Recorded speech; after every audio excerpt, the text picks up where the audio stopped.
choice and a mission. The first reading from the Acts of the Apostles is about a choice or a selection or calling of Matthias, called to replace Judas. And in the reading we hear that certain qualifications were given. They had to have been there from the beginning with the baptism of John and stayed with Jesus right through his ascension. And they finally nominated two possibilities. Now, if it were being done in our culture, the 100 plus that were there would have voted. But in those days, they prayed, and then it says, cast lots, which really means they rolled the dice. And the one who got the higher number, I guess, was the one that was elected. Sometimes I think that's just as good a system as ours. But, well, not chosen as apostles, you and I have been called. We have been elected. We have been chosen. That's through our baptism. And we are just going to conclude the Easter season next week with the Feast of Pentecost. But on the Easter Vigil, all over the world, adults were baptized. And then all of us who have been baptized were sprinkled with water as a reminder of that baptism, of that calling, if you will. And once Matthias was chosen, that's when his real work began. We don't have many historical facts to go on. The ones that we have are a little bit vague and contradictory. Some sources have Matthias going to Ethiopia and preaching there.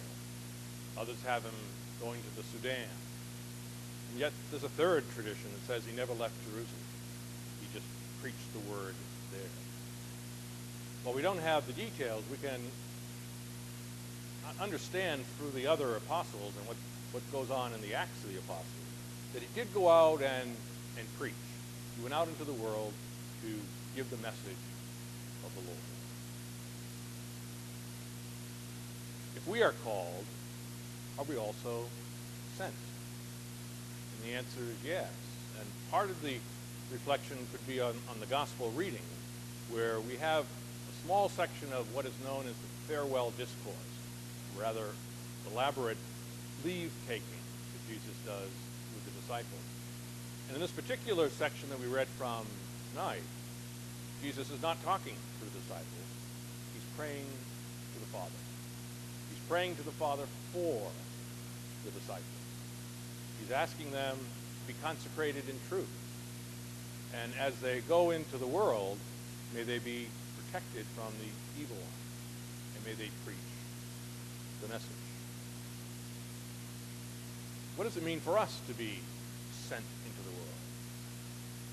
Among other things, it means that you are tasked to try to influence the world in which we live, proclaim what is true, and to help others to see what is true. And it's really the task of the Christian laity to do that, much more so than the clergy. You are called to transform the world in which you live, and that would be different for all of us. For example, are you a professional person? How do you exercise your professional responsibilities? How do you promote peace and the dignity of all human beings? Are you honest in the way that you do business? You are being called and sent to do precisely that. Or if you're a blue-collar worker, how do you treat those with whom you work? How do you try to protect the dignity in the workplace of the men and women with whom you work? Or if you're a student, how do you practice charity and love in the context of that educational forum? And the older you get, are you helping to make a good return on the investment that's being made in you and your higher education?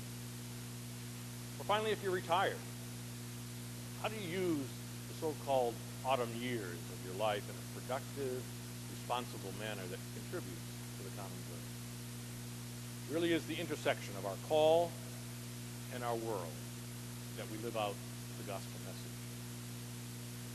Liturgically speaking, we're kind of in a suspended place. We've already celebrated the ascension, and we look forward next week to celebrating the sending of the Spirit at Pentecost, when the mission really does begin. Maybe we can use this suspended space just to reflect on the reality of the call that all of us have received and the mission that we've been given.